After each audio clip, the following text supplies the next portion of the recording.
Game Demo.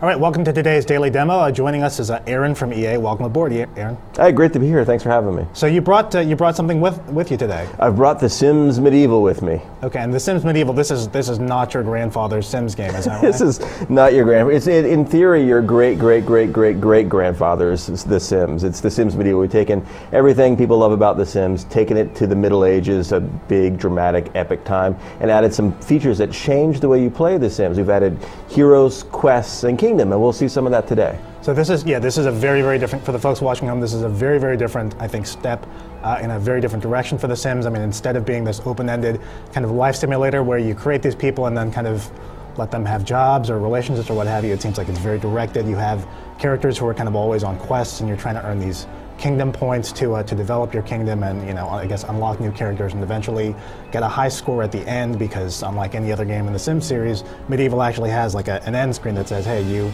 accomplished this many quests. You could win, many yes. points, yeah. Okay, so very different game, and I guess we've got the game running here. Is that right? That's true. We do have the game running. Let's take a look. So this particular demo, there's a lot of features in The Sims Medieval. This particular demo is all about the professions. There are 10 professions. We're going to talk about a few of those today. So we will zoom on into our throne room. Here we are in the king's throne room. This is where the king hangs out. Over to the right is that's his table where he writes laws. Right there where you can see the scribe sitting. Then up, just above that is the diplomatic table. He can declare wars and as well as negotiate treaties. There's where the king takes his meals, a very sort of plain looking dining room. Now to the left, it's a very different looking room. That's the king's bedroom. And I threw that in there because I want to show off customization. We're not going to see a lot of customization in the demo, but all the great customization tools of The Sims 3 are in The Sims Medieval. So if you're a customizer and a creative person, you're going to love The Sims Medieval. So we'll go back into the throne room and start talking about professions. Our first profession we're going to talk about is the wizard. Every profession in The Sims Medieval has a specialty, something they're really good at, something that they'll level up and get better at. Wizards or sorceresses, should you have a female, cast spells. And right now our wizard is going to cast a spell called Inferno on our poor king. Now the spell system includes everything from blessing to heal to teleport, so you have oh, there he goes. Oh! Well, he doesn't like that, does he? No, the king took a hit there, and you'll see the king actually took some damage, so much damage that he is now in his hospital clothes. He should really get to the clinic and speak to the physician, but he's not going to. The king, now we're talking about the king has many powers, one of which is to punish people. He is going to send the wizard to a little place we call the Pit of Judgment. The Pit of Judgment is where bad Sims go, Sims who don't keep up with their job, or Sims you just feel like getting rid of at the time. So the constable will come in, he will approach the wizard, give him what for? What? No, not me. I didn't do it. Oh. And then we'll zip down to the judgment area, and you'll see you could put Sims in stocks, you could throw tomatoes and eggs at them. The pit is where the pit beast lives. He's a giant blue tentacled monster. We actually haven't seen the whole monster, we've only seen tentacles come out of that particular pit. Now, normally when you throw Sims into the pit, they're going to get eaten. There's a bit of a fight and they get smashed. He's a high-level wizard, and so something different's going to happen. When you put high-level characters in there, they put up a much better fight. And so you're seeing the wizard actually casting spells and defending himself. And I don't know the outcome. As with all Sims games, the Sims have free will. They have a mind of their own, and I don't know exactly what's going on. He might die, he might live. There might be some mini games to play as he's wrestling around with the pit beast. But on with the rest of our demo. So we'll come back to him later. If he dies, we'll get a sign that lets us know. Our next hero we will talk about is the spy. So the spy, he's really good at eavesdropping. He can collect information on other territories. One of the ways he makes money, and that's one of the reasons you have a profession, aside from getting good at certain abilities and skills, is you gain money. He could actually pickpocket. So he'll tell the king to look over there, and swoop, right out of the back pocket. And now the spy has earned some simoleons. And another cool thing the spy can do is poison people. He's also an assassin. So earlier in the game, he crafted a poison called Reaper's Scythe, and he could poison literally anyone in this castle. Now, everything we're seeing is very high-level gameplay. We've smashed a lot of high-level moments together, so a player won't see all this so close together. But a player can achieve all this as they play through the game. So the spy pours a little drinky drink, and it doesn't smell very good at all.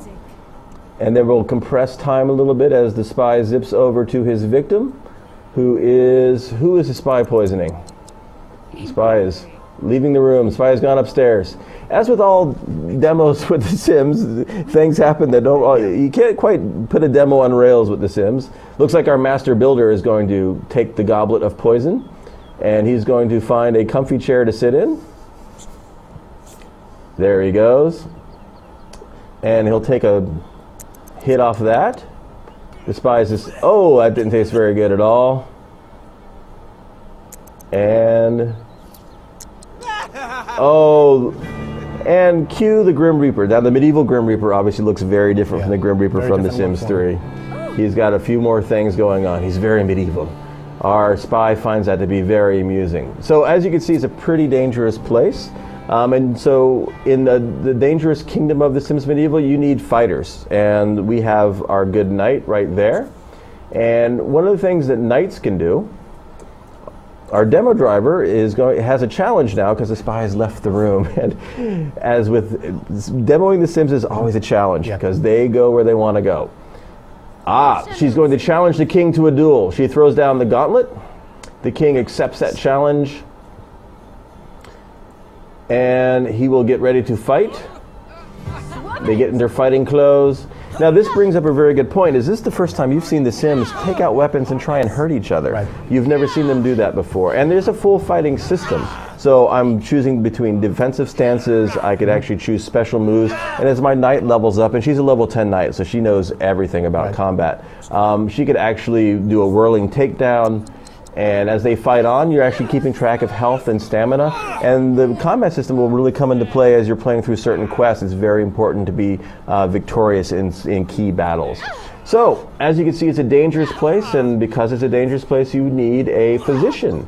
We will come out of the throne room, zoom off to the right, and in we go to visit our doctor. Doctor is a very important physician because Sims get the plague. Sims get hurt. Sims get all kinds of weird diseases.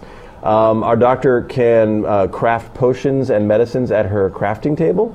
She could put people on that operating table and attend to their various injuries. But very quickly she can diagnose, and so she will diagnose that Sim there who seems otherwise occupied. There she goes. Take a good look at her. Check out the tongue. How's that arm doing? And she is diagnosed with infected. Oh, that's bad news. As with all diseases in the medieval times, leeches to the face will pretty much cure you. Does good. I love having leeches on my face. I appreciate that. And so the doctor, as she levels up, will get much better at healing people, and your citizenry will become much healthier if you have a doctor. Now we're visiting our blacksmith. There's a couple points we make here with the blacksmiths. One is all these heroes that we're meeting, I've created, I've dressed, I've given names, I've also given traits to. Every hero has 2 regular traits and 1 fatal flaw. In this case, the fatal flaw is that he's a drunkard. So I actually had to put a keg of beer right there in the background because he would otherwise get distracted and run off to the bar. So he is now going to craft a sword. That brings up another system in The Sims Medieval, is that there is a full crafting system. He can make very high-end weapons and armor based on with elements and minerals he's mined for. Some of these are very hard to find, very difficult to get. But we're going to craft a very rudimentary longsword now. He just has a little bit of iron. And this is another separation from The Sims 3 in that in The Sims 3, the professions, they kind of went into a building and you didn't see them work.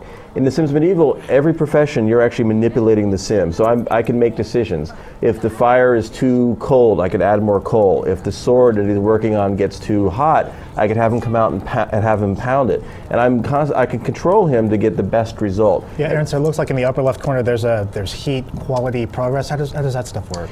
So with heat, I want to keep that needle in the gold there. So if it gets too low, I'll make the Sim. Now he's a high-level blacksmith, so he kind of knows what he's doing. If he were level 1 or level 2, he might not be so great at his job. So I'll say, put some coal in there and get the heat up. If the heat gets too high, then I'll actually have him pound out on the anvil there And the quality will go, every time the heat gets too high or too low, the quality will go down. And eventually the progress will go to 100%, and I'll get a higher quality sword or a lower quality sword, depending on how I've manipulated my blacksmith. So there are going to be some of these kind of mini games for kind of all of the crafting. All the crafting, pretty much every professor has some sort of sub game that you can manipulate to get better results.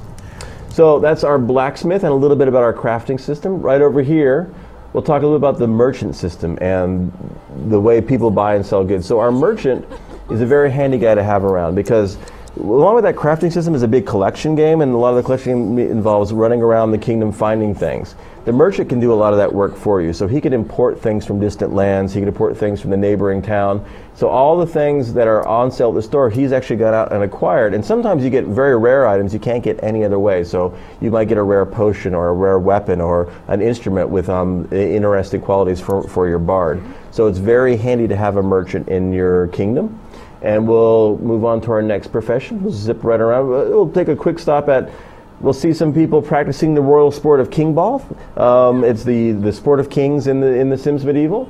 Over here to the right, this is also the training yard. If you want to get your knight leveled up, or your spy, or even your king, all the combat level Sims, they could train here at the training yard. We'll zip off to the right, and we see two churches. On the left are the Jacobins. They're very, very serious, very, very strict. Both religions can give sermons in their churches. They collect funds, and they seek to influence the kingdom and win over all the hearts of the citizenry. The Jacobins, because they're so strict and so into obedience, they do that through fear. One of the ways they spread fear is they put up proclamations. They love new rules. And so this proclamation will be pounded to the signpost, and the proclamation has been made, and it went away, but you could see the fear meter actually going up. And so the Jacobins are all about scaring people, where to the right, much more friendly church. Peace, love, happiness. They're a poorer church. However, they are much more gentle in their methods, and we'll have our Pateran priest begin to evangelize. And you see, as he evangelizes, he's actually becoming more popular, he's gaining experience, and people are listening. He might actually get converts. So if you want to move the story of your kingdom in the religious direction, you'll find that this conflict becomes very interesting. There are certain quests that really bring this conflict to light. So a little bit about our two religions and our two religious professions. And we'll finish up with our tavern, and in the tavern is our bard. Now, bards are a really interesting profession because they perform. They make people feel good. In medieval times, people can get kind of bummed out. There's plagues, there's wars, there's trade. There's so many things that can kind of make people a little bit sad. The bard, when he performs, and as a level 10 bard, he can perform any song in the catalog. His name is Kanye East. And as he rocks out there, you can see people begin to dance. They're going to be in better moods. They might make friends a little bit better. The bard can perform songs as well as write and perform plays. And when he performs a play, you can actually see other Sims get on stage and perform with him. So all these professions, you will level up these characters. You bring them into the kingdom one at a time as you're playing through the quest system, building your kingdom with all these hero Sims, telling new stories, bringing in new quests, and it becomes a very unique experience. As you mentioned, The Sims Medieval does have a lot of directed gameplay, but the tone of the directed gameplay, the directions that you take it, you have so many choices and options depending on the hero Sims you choose and the paths you seek to take. Your experience is going to be very unique depending on your play style and your goals for your kingdom. So that's just a little bit about The Sims Medieval, and so we will go back to our castle, and the sun will go down on one more demo of The Sims Medieval. A small taste. Yeah, and Aaron, I'm going to let you finish. Let you finish. But for the folks watching at home, that was a great look at the Sims Medieval. And actually, today's trivia question will give you a chance to win some great Sims Medieval swag, including a copy of the game. So for those of you at home, get ready for the trivia question. What is the name of the all-seeing, almighty God deity that presides over the world of Sims Medieval? Answer now for your chance to win some cool medieval swag and a copy of the game. So that was a great look at the game, Aaron. Thanks a lot for joining us. Could you remind our viewers at home when the game is coming out, for what platforms? Sure. The Sims Medieval comes out for PC and Mac on March 22nd, so we hope you enjoy it. Okay, great. Thanks so much, Aaron. Thanks a lot for watching, and stay tuned for more show, including possibly some more trivia prizes.